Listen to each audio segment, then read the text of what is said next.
welcome to Force Realist Radio. I am your host today, Charles McBride, and I am the evilest man alive today. Well, not quite. But the topics concerned will be ones focusing around light and dark, perceptions of things like good and evil, and how these things are really interrelated to each other, because there's a very gross misconception in the community that any of this is separate, that light exists without dark and dark exists without light. I guess I should say that I'm the most selfish bastard you'll meet for quite some time, because light and dark both begin their revolutions around the concept of selfishness. And I want to hit on this first and foremost before I go any further, before I say anything else as it concerns the nature of these things. It really is required that one understand the very essence of selfishness. Selfishness is the recognition that what you do, what you choose to do, what you choose to focus on is all related to the self, in this statement at least, as it concerns the understanding of light and darkness as philosophies, as ideals. The very first thing you've got to look at when looking at force realism, when looking at the ideal of aspects within it, with looking at the separations and divisions, the very first thing you've got to do is put aside the idea that selfish is bad. Put aside the idea that there's anything that exists outside a selfish state. Whatever you're doing, whatever you're embracing, be it light or dark, it's based around the self, and it's based around the mirror image of the self. And what I mean by this is that light doesn't exist without dark. You cannot be truly self-centered without having a concept of selfless. And you cannot be truly selfless without really being self-centered in the things you want, and that makes you selfless as a result. A lot of people like to try to define dark, and we'll hit on dark first before we hit on light. A lot of people like to define darkness by moral implications and standards of a society. And this fails. This fails dramatically, and it fails instantly, because if you define light and dark in that, if you define it as just this systematic concept based off of society, well then all you've got really going for you is an evil laugh in the background, and just atrocities. Oh yeah, how much bad can I do? How evil can I be? How much harm can I cause to people? And while this can be dark, in a sense of morally dark, morally light, from an ideal perspective, on the overall spectrum of light and darkness, this stops being a path or a way of life. It stops being anything connected to anything you really are. So we got to find a better measure. And the first measure that I have found, years after years and years of talking to people in the Force Realist communities on darkness and trying to get them to explain it to me, because I really didn't get it, the first thing everyone says is it's about the self. And it's about being selfish in some extent. And what that means to me, more than anything, is it means looking inward and finding what it is you really want. But it doesn't stop there. You see, what I found after talking with people at the communities, having had a chance to experience the Jedi communities, Force Realist communities, specifically Force Academy itself, has been that the concept of darkness really is about what you will do to get what you want. Recognizing that you want something, and defining it through what you will do, what you'll give up, what you'll take from others, what you'll give to others, from yourself, what you'll give up from yourself that means something to you to get this. So ultimately, what you're looking at with dark perspectives, dark ideals, dark concepts is what you're willing to go through, what you're willing to put the world through. And that has a limit. There's a sphere of darkness, as I'm going to call it. Now I want you to think about this. Picture your life and all of the events floating around you that you can and can't do in your mind. Things you will or won't do. And what it is the things you will do are closer to you, down to things that you'll do in a heartbeat. I see a little old lady crossing the street and traffic's coming, and, the crosswalk, no one's clearing way, and they're just, the drivers are being total a-holes. I will stand at the edge of that crosswalk and put my hands up and slowly make my way out so that they understand that there's someone coming, being a rather large and easy target, before I'll let that little old lady cross. And I'll do that without thinking about it. And that's very, very, very close to my sphere of action. I'll go to work to earn money. There's a dark deed for you. Very dark. And it's very close to my sphere of action. I probably won't rob someone for money. In fact, I definitely won't. It's outside my sphere of darkness. I can look at my sphere and know how far that goes. And I can also know that situations change the nature of that sphere and that it expands and shrinks, and it's not a linear expansion and shrinking. If I was down to absolutely no money, I might steal food. If I was down to absolutely nothing. But I would not steal money directly. At least not initially. Not until it was so necessary that I had no other choice. I would not hold someone up, though. I would not risk their life and my life over that pursuit. So that sphere doesn't bend and twist under circumstance completely. It's a recognition and understanding of how far that darkness goes and the way it twists. And everyone applies darkness in this way. Everyone applies light. Now, light is the antithesis. Light is what you will not do. And people say, I don't like that. No, well, then look at it like this. Light is what you won't give up. Light is what you will fight for to keep. And it is what you will sacrifice of yourself. So there's darkness and light. And you'll notice that there starts to be light and darkness if you listen carefully to this description. With light, you're looking at what you will give up of yourself to keep certain ideals, certain ideas, certain concepts true and just. I'm big on personal safety to some degree. I don't run out getting into fights every day. Generally, if someone pushes me, it's pretty safe that I'm not going to deck them. I know it sounds funny. It sounds, people say, that's not a manly man. You sound like Justin working on the website. Yeah, Justin, we're sorry. I'm doing what I can. I know, buddy, I know. You sound beat and whipped, But the truth is, it's usually not worth an all-out confrontation if someone just pushes me on the shoulder. Now, if after they push me I see their fists tightening, I may have to make a strike then, because there are some things I won't give up. But it's a limited thing, and moreover, if I see someone beating on someone else, I've got to question how much my safety means to me for my ideal of justice, for my ideal of good and right and righteousness, and I have to decide that I'm going to protect that ideal, that idea of who I am, that idea of what I want to see in this world and who I want to be. And that's selfish. It's not me doing it for the other person. It's me knowing that I want to be the person that does this. And the result is I'm going to step in the way. Wow, that's selfish. Wow, that came full circle. And in that, I have to become a very dark person because I have to decide what I'm willing to take from someone else. I'm willing to take their safety at that point to step in the way. I'm willing to take away their ability to do harm, their freedom of choice, their freedom of action, their freedom of life if it comes down to it. Because I'm willing to take that to be the man that doesn't see that happen. Now, when it comes to morality, when it comes to ideology, these things are still defined by each other. Light does not exist without dark. You cannot have good without evil. You cannot have right without wrong. And if you believe for 1 minute that by taking on the dark path and taking on selfishness, you've got to become completely evil, then you're fucked up in the head. You need to get mental help. And, contact me either at Knights of Awakening, KOA Axiom, or KOA hosts at KOAaxiom.com. Contact me at the Force Academy under Lightning Strike, or at Ashland Knights under Charles. Or, hunt my fat ass down and say hi, because I will point you in the direction of a good psychologist, or I'll give you a good tongue lashing at the very least.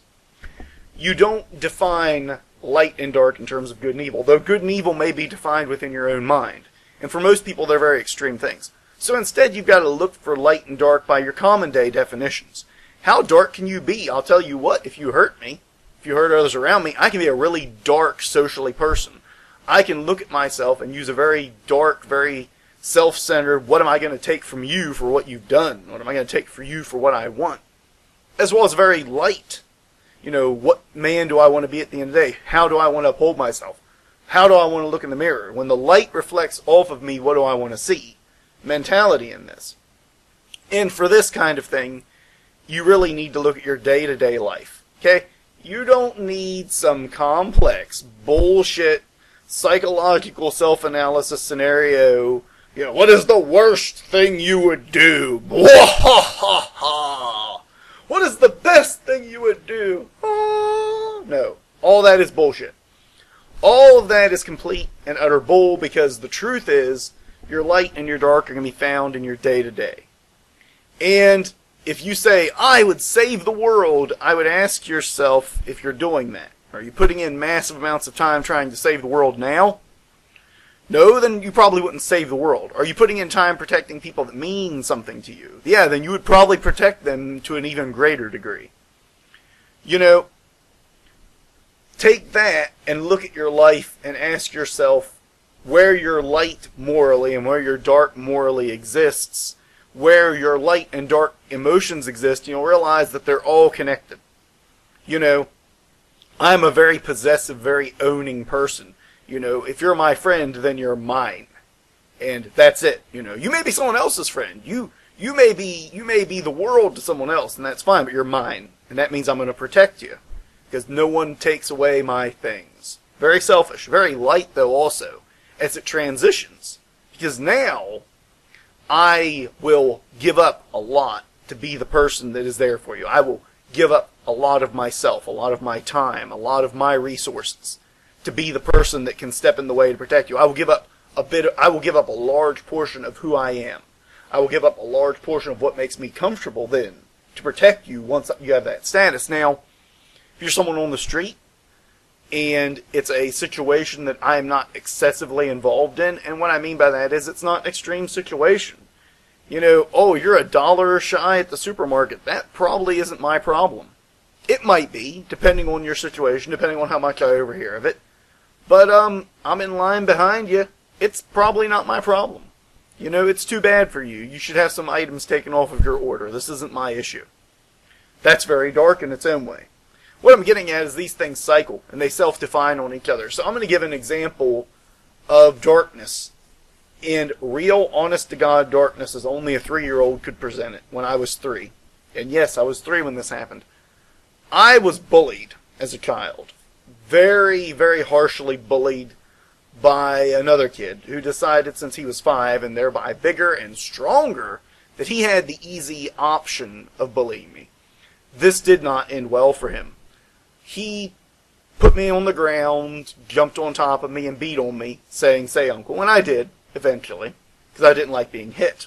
I waited for him to stand up. And I stood up and I thought. And I asked myself, what do I really want right now? And I thought, I want vengeance. Yeah. I knew that word at 3. I actually had a very high vocabulary. I had the vocabulary of a 10-year-old. I decided I wanted vengeance at that moment. I decided that my dignity, my humanity, was worth more than his. And I was going to go take it back.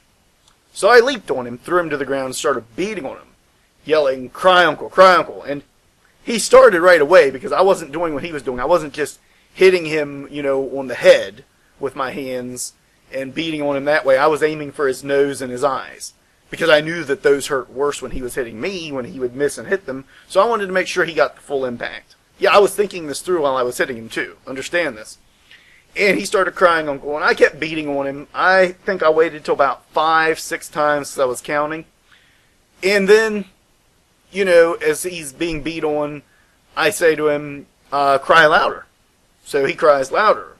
"Yeah, Uncle, Uncle." I was like, "Cry louder." So he keeps screaming for Uncle, and then I yell at him in the most brutal statement I've ever made in my entire life. And this is a fight between children. This is your example of darkness because it's real. It's something that happened. I yelled at him in the most brutal cry I could ever imagine, saying, "God can't hear you yet. Scream louder." That's right. I wasn't going to be appeased until God himself came down and gave mercy upon this boy. Which didn't happen. His parents came first. My parents came. And my father asked the question when he seen that I had some bruises on me. He said, "So, why did you hit him first?" Because I'm a very docile person by my nature. I don't hit people for no reason ever. And it was well known. And he's like, "Well, I didn't think he would do this." And my father looked at him and he bent down and he says, "Well, you were wrong, weren't you, son?" Now, it's a very cute story.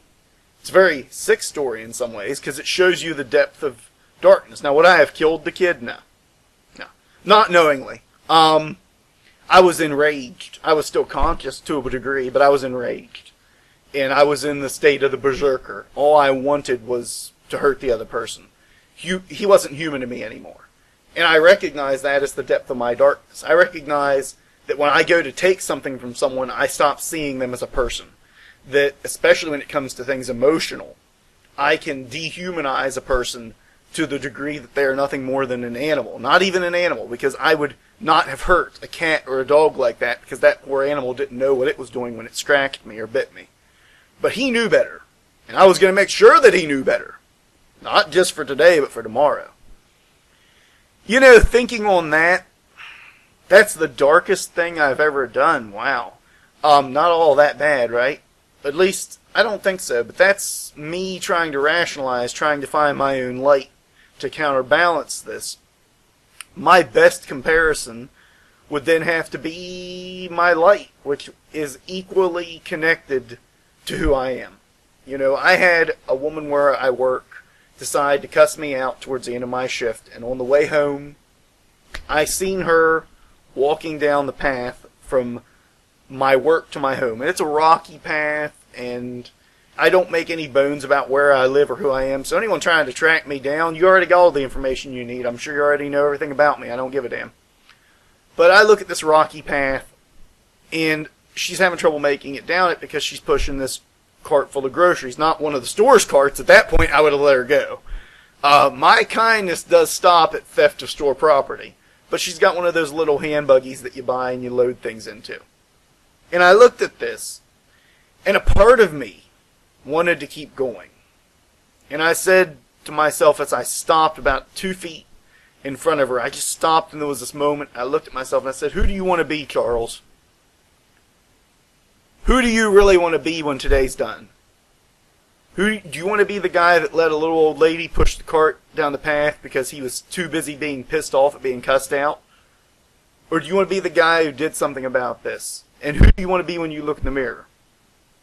That's very selfish, but it's selfish as into what I want to be, and how I want to be, and how I want to see myself when the day is done. And I turned around and I said, I got the bad feeling I want to be someone who's going to get home 20 minutes later than he was supposed to. So I turn around and I walk over and I say, let me help you with that. And she's really shocked because she probably didn't know what to expect. I'm sure she remembered cussing me out. Now, this is a rocky path. This would have been hard for me to push, and I might have damaged her buggy. So instead of that, I lifted and carried this thing down that path. The path is probably about a quarter of a mile, something like that. It's a good bit of distance to carry a good 60 pounds. Maybe a little bit more than that. It's a nice walk with a 60-pound burden. But that burden weighed less than the thought of not being who I want to be. It weighed less than giving up my morality, giving up my humanity, giving up my compassion. And it was something worth trading a little bit of my dignity for. Because you don't look all that dignified when you're carrying something for someone else down a path. In fact, you want the truth, you look like a slave at that moment. You look like a slave to yourself, a slave to them, a slave to anyone who sees you. But you know, if I had to choose between some of my freedom and some of my humanity, I've got plenty of freedom. When I got home, I was able to get home. I was able to strip down, change clothes out, wear whatever I want, do whatever I want, eat whatever I want, say whatever I want, talk to whoever I want. I've got plenty of freedom. But how much compassion did I have, and how often do I get an opportunity to express some love and kindness to someone, even someone who did me wrong? I had to decide if love meant more than hate to me. I had to decide what was worth hanging on to. And honestly, that action would not be as light, in my mind, if there had not been some of that dissonance there. Some of that question of what I wanted to do, who I wanted to be, how I wanted to live in the world. So I did what I did. And this almost sounds like it could be the end of both of those statements, both of those stories. I did what I did because of what I wanted. Because I'm a selfish bastard. I'm the most selfish man you'll ever meet. I have no concept of this selflessness people speak of. I will selfishly help others, and I will selfishly protect others, and I will selfishly give my time to see others do better. You know, of those things that I do, I also take on students to teach different things to, different arts of mysticism, and it takes a lot of time out of my schedule. It takes a lot of time out of what I'm doing, and it's selfless because it's not. It's selfish. It's selfish because I want to see them do better, because I like seeing it. And because of that, I can't say that it is not polarized by light and dark. I can't say that it isn't part of that spectrum. It is. And this is the point that I make. If I were to take and remove light and dark from these things, if I were to take and remove these concepts, these ideals, these things that exist within me, then I would not have any definition of the world. Light and dark are ways we define. And the dark path is, what will you give up? What will you give up of yourself? What will you give up of the world around you? And what will you make others give up in that respect? What will you take? What will you do? It is about sacrifice. Yours, theirs, and everyone else's. Whereas the light path is about a different kind of sacrifice. The light path is about the sacrifice of what you will give up to be who you will be. And that often means giving up the will to take things from others. It means giving up the will to remove things from others. And it means giving up your own will to take things for yourself from other people. It means, ultimately, that you look in the mirror and you say, I have this ideal. I have this hope, this drive. You know, I look and I say, I want to be a knight. I want to be a knight in the world. I want to know that every day I fought to the last. As they say in the Impossible Dream, you know, I want to dream the impossible dream. You know, that's really what I want. I want to beat the unbeatable foe. And that foe is not some big evil man around the corner. Although with the way I train, you'd think it was. You would think that my town is filled with Brawlies from Dragon Ball Z. You'd think that it was filled with Aizens from Bleach. You'd think that there was nothing but these supervillains, that every time I turn the corner there's Metallo or well, I don't know, someone more impressive, Bane. You'd think every time I turn the corner that there's a Bane hyped up on some kind of super steroid waiting to kick my ass. But there isn't. My town, my life, my home, the darkness that I face, as is the darkness that everyone else faces, is the darkness inside my own heart. And it's the darkness of how cruel I can be. And I do not put that aside. It is part of who I am. I recognize that without that, I could not be light. But when I focus on light or dark, when I look at these ideals, when I tell someone to explore it, I don't tell you meditate on the worst things you could do. Let me find some cliche evil. Yes, what you want to do is you want to suck my beep. Wait, whoa, Dracula, whoa. This is a PG-13 show, or it was. No. We don't want to look at cliche darkness. What you want to look at is what is the worst thing you would do. And why? What would it be that would move you to it? The realistic portion of it. And don't go to these half-cocked, crazy situations that you may never find yourself in. Because you know what? You find yourself in a half-cocked, crazy situation, you might surprise yourself. You might find out that you'd rather give up part of who you are, or what you have, or even your life, for someone else. Just because you would rather see that than see something else. Because you would rather die knowing that you died with your boots on, with your morality.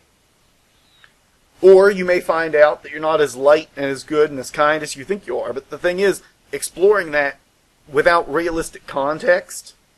You know, ask yourself, would I help a little old lady across the street? Ask yourself, if I seen someone struggling, going to their car at a store, at a grocery market, you know, at a hardware store, would I give them a hand loading things into their vehicle? You know, if they were having trouble backing up because there was cars coming, would I step out and take time out of my day, if they had lumber in the back of a truck, to help them, you know, navigate and be able to see what was behind them? Ask yourself what you would take. You know, if I seen someone's wallet on the ground, would I take money out of it? Even if it was only $5 before I turned it in. Ask yourself the more common, more humane, more mundane questions. This is where your light and your darkness lays. And as I am a man who prefers functionality, I like to give you something at the end of every show.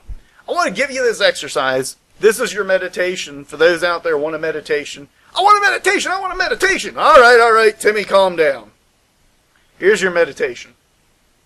Take and sit 5 to 10 minutes out of your day. I would prefer 10 for this, so you can do 5 minutes of one, 5 minutes the other. And just think on all of the good things you would do or have done, presented with various real situations. Think about the times that you felt bad and you said, well, if I could go back, if I seen that again, I would do that different. And think about how you would do it. But also, after that's done, think about all the things you've done just for you, where you've taken something from someone, where you've been selfish with only selfishness' sake, or you've only defined the world through what you want. And ask yourself in other situations where you say, oh, I was such a putz, I should have done this. Ask yourself and visualize how you would have done that differently. Now, don't go to the extreme. Be honest. You know, I hear people saying, oh, I should have just went up and hit my boss in the kisser. Yeah, right. Come on. Have you ever done it? No. How long have you been in the working world? Well, I've been working, Charles. I've been working for 27 years now, and oh, really? Wow, that's a long time. You ever hit one of your bosses in the nose? Well, no, but I always wanted to. No, you didn't. Not really. You never really wanted to hit him in the nose, and you need to understand that that was never part of who you were. Well, if it wasn't for no, but that's the thing. There's no point in life where if it wasn't for. So the truth is, you really didn't want to. Because that came with it all of these other attached things. And with that meditation, look into the idea of, well, if it wasn't for the law, well, remove that. And you want to go to the extreme, ask if they could kill you for it. If they could shoot you dead, if you'd still want to hit them in the nose. Because what you're really saying is if you were God and the world ran the way you wanted, well, you know what? That's not the exercise. The exercise is realistic events. It's to sit there and explore your light and your darkness as a realistic person. And I'll tell you, you will find your light and your darkness there. And I will tell you lastly on this, the darkest actions I've found come from the lightest concepts. The most horrendous acts come out of love. You know, I have seen a friend of mine, his child be hurt one time. And that's it. It's over. You know, what he would do, what he has done, is just insanely evil and vicious to the other person. And I'm good for that, because I understand that that kind of darkness only comes from light. That kind of hatred is only born from love. That kind of true malicious intent requires something in your heart that you're holding on to reach for, to go after it. You know, I have a good friend who is Special Forces, and me and him speak of morality frequently.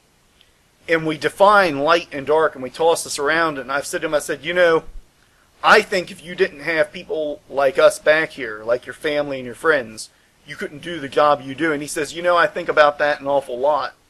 And you're right, at the end of the day, if it was just about me, and it was just about this as a job, I would have quit a long time ago. But I understand that if I'm not over here doing this, you're not safe over there being able to live the life you are. And I would rather sacrifice something of myself. So he has to go, and he has to fight and kill, and a little part of him has to die every day to protect people like us, people like me, people like you that are listening right now.